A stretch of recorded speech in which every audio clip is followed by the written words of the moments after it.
සියලු දෙනාටම සුබ දවසක්. ට්‍රේඩින් කියන වචන ඇහෙනකොට අපිට මොකද්ද මැවෙන්නේ? ඩොලර්ස් මිටි ගණන්, සැප වාහන, ඒ වගේම නිදහස් ජීවිතයක්. ඔව්, ට්‍රේඩින් කියන්නේ ලෝකේ තියෙන හොඳම සල්ලි ගන්න පුළුවන් මාර්ග වලින් එකක්. හැබැයි ඇත්තම කතාව ඒකද? අද ට්‍රේඩින් පටන් ගන්න 100 දෙනෙක්ගෙන් 90 දෙනෙක්ම තමන්ගේ අතේ තියෙන සල්ලි ටික නැති කරගෙන මාස කිහිපයකින් මේ ට්‍රේඩින් නවත්තලා දානවා. ඇයි එහෙම වෙන්නේ? මේ වීඩියෝ එක බලන ඔයාලත් ට්‍රේඩින් වලින් තවමත් ලොස් වෙනවා නම් මේ වීඩියෝ එක ඔයාලා වෙනුවෙන්මයි.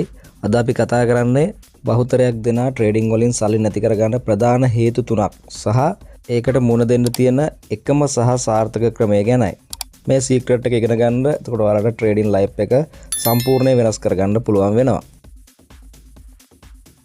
පළවෙනි සහ ප්‍රධානම හේතුව ගොඩක් අය ට්‍රේඩින් වලට එන්නේ හරියට නිකන් කැසිනෝ වලට එනවා වගේ. ඔයාලා දන්නවා නිකන් සල්ලි ටිකක් දාලා බලනවා වාසනාව තියෙනවද, තියෙනවා නම් දිනයි කියලා.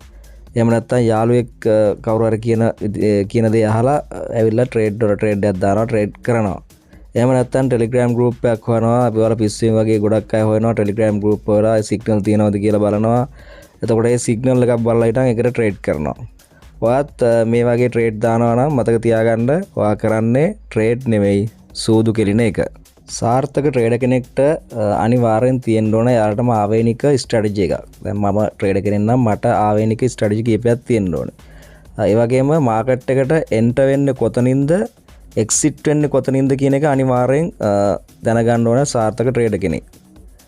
ඒ වගේම පැහැදිලි ප්ලෑන් එකක් නැතුව ට්‍රේඩ් කරනවා කියන්නේ ඔයාලා දන්නවා පැහැදිලි ප්ලෑන් එකක් තියෙනවා ට්‍රේඩ් කරන්න. එහෙම ප්ලෑන් එකක් නැතුව ට්‍රේඩ් කරනවා කියන්නේ ලයිසන් නැති වාහනයක් හයිවේ එකේ එලවනවා වගේ වැඩක්. අන්තිමට වෙන්නේ අනතුරක් තමයි. එහෙම වාහනයක් එලවන්න ගියොත් ට්‍රේඩින් කියන්නේත් අන්න ඒ වගේ ක්‍රියාවලියක් තමයි. දෙවැනි කාරණය තමයි අපේ ලොකුම හතුරෙක් කරනවා හැඟීම්. ප්‍රධාන වශයෙන් බිය සහ කෑදරකම විදිහට කොටස් දෙකකට බෙදන්න පුළුවන්. අපි ට්‍රේඩ් එකක් දානවා. ට්‍රේඩ් එක දැම්මට පස්සේ ට්‍රේඩ් එක දාව පැත්තට විරුද්ධ පැත්තට මාකට් එක යනවා. යනකොට අපි බය වෙනවා. බය වෙලා ලොස් එකේදීම ට්‍රේඩ් එක ක්ලෝස් කරනවා. ඊට පස්සේ මොකද වෙන්නේ? මාකට් එක නැවත ආපහු අපි ට්‍රේඩ් එක දාව පැත්තටම යනවා. නමුත් අපි ට්‍රේඩ් එක බිය නිසා කලින්ම ලොස් එකේදීම ක්ලෝස් කරනවා. ඒකට කියන්නේ ට්‍රේඩ් එක ලොස් එකේ කියන බියට අපි ට්‍රේඩ් එක ක්ලෝස් කරන එක. මේකේ අනිත් පැත්ත අපි ට්‍රේඩ් එකක් දාලා ප්‍රොෆිට් වෙනකොට ට්‍රේඩ් එක තවත් අල්ලන් ඉන්නවා. තව ටිකක් උඩට යයි, තව ටිකක් උඩට යයි, තව ටිකක් උඩට ගියොත් තව අපිට හොඳ ප්‍රොෆිට් එකක් ගන්න පුළුවන් වෙයි කියලා ට්‍රේඩ් එක ක්ලෝස් නොකර අල්ලන් ඉන්නවා. අන්තිමට වෙන්නේ අර හම්බ වෙච්ච ලාභයක් නැති වෙලා ලොස් එකටම යනකම් අපි බලන් ඉන්නවා. ලොස් එකට ගියාට පස්සේ අපිට කරන්න දෙයක් නැති වෙනවා. ඒක තමයි කෑදරකම කියලා කියන්නේ. මේ හැඟීම් දෙකම පාලනය කර ගන්නා තාක්කල් ඔයාලට ට්‍රේඩින් වලින් නම් සාර්ථක වෙන්න අමාරුයි. ට්‍රේඩින් වලින් ප්‍රොෆිට් එකක් ගන්න අමාරුයි. අනිවාර්යෙන් මේ හැඟීම් දෙක අනිවාර්යෙන් පාලනය කරගත යුතුයි ට්‍රේඩින් වලින් සක්සස් වෙන්න නම්. තුන්වෙනි සහ භයානකම හේතුව තමයි අවදානම කළමනාකරණය. හෙවත් රිස්ක් මැනේජ්මන්ට් ගැන හිතන්නේ නැති එක. ගොඩක් අය හිතන්නේ එක ට්‍රේඩ් එකකින් ගොඩ යන්න. ඒ නිසා තමයි account එකේ size එකට, account එකේ capital එකට නොගැලපෙන stake lot size දාලා ට්‍රේඩ් කරනවා. ඊට පස්සේ මාකට් එකේ පොඩි movement එකකදී උනත් ඔයාලගේ account එක wash වෙලා යන්න, නැති වෙලා යන්න පුළුවන්. ඒ වගේම තමයි stop loss භාවිතා නොකිරීම, ඒ වගේම money management එකක්, risk management එකක් follow නොකිරීම. stop loss එකක්, money management එකක්, risk management එකක් කියන්නේ හරියට වාහනේ බ්‍රේක් එකක් වගේ දෙයක්. බ්‍රේක් එකක් නැතුව කන්දෙන් පල්ලට ඔයාලා යනවා කියලා හිතන්නකො වාහනයක්.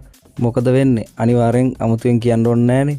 වෙනදේ stop loss දාන්න නැති, ඒ වගේම money management, risk management follow කරන්නේ නැති ට්‍රේඩර් කෙනෙක් කියන්නේ තමන්ගේ සල්ලි ටික අනතුරේ දාගන්න ට්‍රේඩර් කෙනෙක් තමයි. හරි, අපි දැන් දන්නවා අපි ෆේල් වෙන හේතු මොනවද කියන එක. එහෙනම් මොකද්ද මේකට තියෙන සාර්ථක විසඳුම කියලායි බලමු. විසඳුම මැජික් එකක් නෙමෙයි. ඒක පියවර කීපයක එකතුවක් කියලා ඔයාලට බලා ගන්න පුළුවන්. පළමුව නිවර්දිව ඉගෙන ගන්න. මූලික දේවල් වල ඉඳලා ඇඩ්වාන්ස් දේවල් වෙනකන් හරියට ඉගෙන ගන්න. ඊට පස්සේ දෙවනුව ඔබට ගැළපෙන ලිඛිත ප්ලෑන් එකක් හදාගන්න. ඔයාලා ට්‍රේඩ් එක ගන්න ඇයි? කොච්චර ඔයාලා ට්‍රේඩ් එකට රිස්ක් කරනවද? ඔයාලා කොච්චර ප්‍රමාණයක් ලොස් වුණොත්ද කොතනින්ද ඔයාලා නවතින්නේ? මේ හැමදේම ඔයාලගේ ප්ලෑන් එකේ ලියන්න. ලියලා හිටන් ඒක නෝට් කරගෙන ඒ ප්ලෑන් එකට ඔයාලා වැඩ කරන්න. ඊළඟට තුන්වෙනි එක සහ වැදගත්ම දේ විනය ඩිසිප්ලින් එක.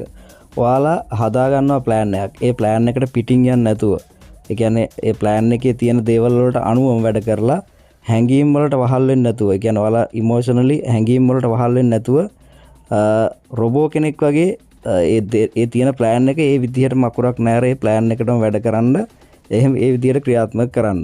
සාර්ථක ට්‍රේඩර් කෙනෙක් කියන්නේ හොඳ ස්ට්‍රැටජි එකක් දන්න, ස්ට්‍රැටජි එකක් තියෙන කෙනෙක් නෙවෙයි. හොඳට විනය තියෙන, හොඳට විනය කන්ට්‍රෝල් කරගෙන ට්‍රේඩ් කරන්න පුළුවන් කෙනා තමයි සාර්ථක ට්‍රේඩර් කෙනෙක් කියන්නේ. මේ ට්‍රේඩින් කියන්නේ එක රැයකින් පොසත් වෙන්න පුළුවන් තැනක්වත් මෙතඩ් එකක්වත් නෙවෙන බව අනිවාර්යෙන් ඔයාලා මතක තියාගන්න.